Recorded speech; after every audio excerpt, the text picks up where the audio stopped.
I'm going to take a little bit of a moment here to talk about one thing.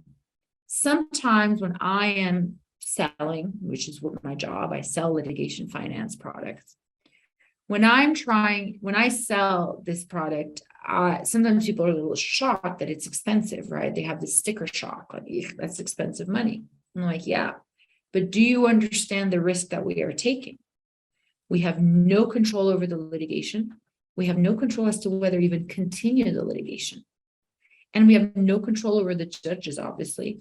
So we are investing, truly believing in the strength of this case. But in the end, we are not in charge of this train. Somebody else is. And so when you are looking at finance products, realize that that's one of the things that gets baked into the pricing. Just wanted to have a little segue in there.